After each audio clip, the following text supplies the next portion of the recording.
بسم اللہ الرحمن الرحیم رب اشرح لی صدری ویسر لی امری واحلل عقدۃ من لسانی یفقہوا قولی۔ السلام علیکم ورحمۃ اللہ وبرکاتہ۔ آج کی ویڈیو میں ہم حروف حلقی کے بارے میں پڑھیں گے۔ پچھلی ویڈیو میں ہم نے حروف حلقی کے بارے میں پڑھا، آج ہم اس کو انشاءاللہ مشق کریں گے، اس کی پریکٹس کریں گے اور اس کی ادائیگی مثالوں سے سمجھیں گے۔ حروف حلقی کہتے کسے ہیں؟ حلق سے جو حروف نکلتے ہیں انہیں حروف حلقی کہتے ہیں، اور یہ کل 6 ہیں۔ اقصی حلق سے حمزہ ہا، یہ دونوں ایک ہی مخرج سے ادا ہوتے ہیں۔ وسط حلق سے عین ہے، ان دونوں کا مخرج ایک ہی ہے۔ غین خا ادنی حلق سے حلق کا منہ کی طرف والا حصہ، اس سے ادا ہوں گے۔ اب ہم ان کی مثالیں دیکھتے ہیں۔ حمزہ کو جھٹکے سے ادا کریں گے، اس کی آواز جب ہم اس کو ادا کریں گے تو اس کی ادائیگی میں جھٹکا سا پیدا ہوگا۔ جیسے حمزہ ساکن ادا کرنے کا طریقہ ہے، حمزہ زبر آ، حمزہ زیر ای، حمزہ پیش او، آ ای او۔ اب اس کو دیکھتے ہیں مثال سے، جیسے یا تون، اب یا زبر یا ہے، اس کے اوپر حمزہ ہے تو ہم اس کو کیسے ادا کریں گے؟ یہ ورڈ ہے یا تون، یا تون، مأکول، مأکول، فجعلہم کعصف مأکول، فجعلہم کعصف مأکول، یؤمنون، یؤمنون، مؤصدہ، مؤصدہ۔ اور اسی طرح جب ہم آنکھوں والی ہا، دو چشمی ہا، اس کے ساتھ حمزہ کو لگائیں گے تو کیسے پڑھیں گے؟ آہ، ای، او، آہ، ای، او۔ اب اس کی مثال ہے اہل الکتاب، اہل الکتاب، اہدینا، اہدینا، یہ ہے نا اہدینا الصراط المستقیم، اس کا ہم پڑھ رہے ہیں اہدینا، یہدی، یہدی، ہارون، ہارون، ہدایہ، ہدایہ۔ تو یہ تھی ہا اور حمزہ کی مثال، مخرج نمبر 2۔ اب چلتے ہیں مخرج نمبر 3 کی طرف، یعنی عین اور ہا۔ یہ کس طرح ادا کریں گے؟ عین اور ہا، ان کا مخرج ایک ہی ہے، وسط حلق یعنی حلق کا درمیانی حصہ، یہ وہاں سے ادا ہوں گی۔ انشاءاللہ ہم ان کو مثالوں کے ذریعے دیکھتے ہیں۔ عین زبر ع، عین زیر عی، عین پیش او، آ عی او۔ حمزہ اس کے ساتھ لگائیں گے عین کے ساتھ تو کیسے پڑھیں گے؟ حمزہ زبر عین ع، حمزہ زیر عین ای، حمزہ پیش عین او، آ ای او۔ اب حمزہ عین کے ساتھ جب حمزہ اور الف یعنی کہ الف لگے گا تو ہم سے پڑھیں گے آ، آ، پورا منہ کھول کے اس کو بولیں گے آ، آ، عین، او۔ اب اس کو او کہیں گے، جیسے عین کے ساتھ واؤ کو جوڑیں گے تو بولیں گے عین پیش واؤ او، جیسے اس کو بولیں گے اعوذ۔ اور اگر اس کے ساتھ ہم نون لگاتے ہیں تو کیسے پڑھیں گے عین کے ساتھ؟ نعبد، نعبد، عم، عم، عالمین، عالمین۔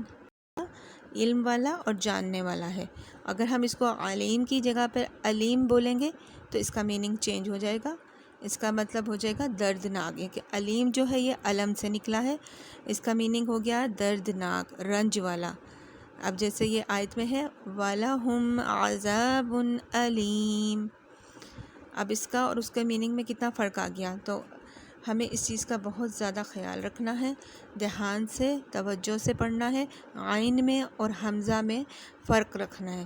ان کو فرق رکھتے ہوئے ہم پڑھیں گے تو انشاءاللہ ہماری تجوید اچھی ہو جائے گی، اور اس کا ہمیں بہت زیادہ غور کرنا ہے اور دھیان سے پڑھنا ہے، احتیاط سے پڑھنا ہے۔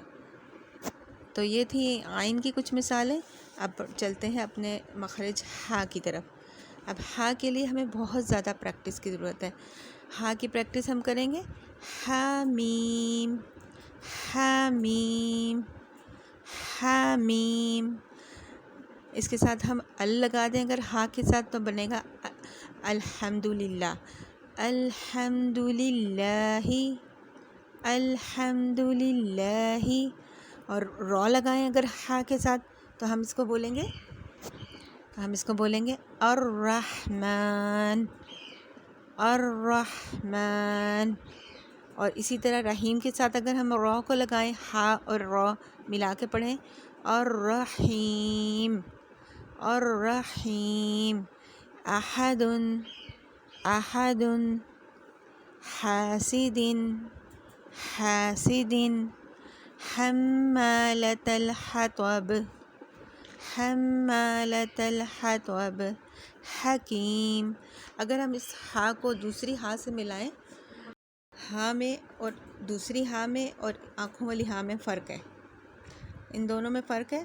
تو اس کو ہم پڑھیں گے. اب اگر ہم اس کو حمید کہتے ہیں تو حمید کا میننگ چینج ہو جاتا ہے، اور حمید اگر ہم دوسری ہا سے پڑھیں گے تو اس کا جیسے ہا سے اگر ہم پڑھیں گے تو اس کا حمید کا مطلب ہوگا تعریف والا. حمد سے نکلا ہے حمید، بہت زیادہ تعریف والا. اسی طرح حدید، حدید کا مطلب ہے لوہا، اور اگر ہم آنکھوں والی ہا سے اس کو پڑھیں گے تو حدید اس کا مطلب ہوگا بنبناہٹ کی آواز. تو کتنا میننگ چینج ہو گیا. تو اس کے لیے ہمیں بہت زیادہ خیال رکھنا ہے اور اس کو دھیان سے پڑھنا ہے کہ ہم ہا کو ہم ہا نہ پڑھیں اور ہا کو ہم ہا نہ پڑھیں، کیونکہ ہا جو ہے یہ سینے والے منہ کی طرف والے حلق سے ادا ہوگا، آنکھوں والا ہا، اور دوسرا جو ہے یہ ہا جو ہے یہ درمیانی حلق سے ادا ہوگا. تو اس لیے ہم ان دونوں کو ادا کرتے ہوئے بہت ہی زیادہ احتیاط سے کام کریں، احتیاط سے پڑھیں اس کو. اب حمد کے معنی ہوتے ہیں تعریف کرنا، حمد و ثنا بیان کرنا. اور اگر ہم اس کو حمد بولیں گے تو حمد کا معنی ہو جائے گا کمزور ہونا، بجھنا، مرنا. تو اس کا جب ہم کہتے ہیں الحمدللہ تو تمام تعریف اللہ کے لیے. اگر ہم اس کو اس طرح بولیں حمدللہ تو استغفر اللہ ربی، اس کا میننگ ہو جائے گا کہ اللہ تعالیٰ کمزور ہے اور موت ہے اور بنجر ہے، استغفر اللہ ربی. تو اس لیے اس کو احتیاط کرنی ہے بہت زیادہ پڑھنے میں. حمید کا مطلب بھی ہے ذات وہ جس کی تعریف کی جائے، یعنی کہ وہ ذات جس کی تعریف کی جائے، یعنی تعریف والا، تعریف کا حقدار. اور حمید کا مطلب ہو جائے گا کمزور اور مرنے والا، بجھنے والا، بنجر. انشاءاللہ اگلی کلاس میں ہم باقی کے 2 حروف جو رہ گئے ہیں حروف حلقی میں سے ان کو پڑھیں گے، مثالوں کے ذریعے سے دیکھیں گے. امید کرتی ہوں کہ آپ سب کو اچھی طرح سے سمجھ آ گئی ہوگی. اس کی پریکٹس کیجئے اور انشاءاللہ یہ تمام الفاظ کی ادائیگی درست ہو جائے گی.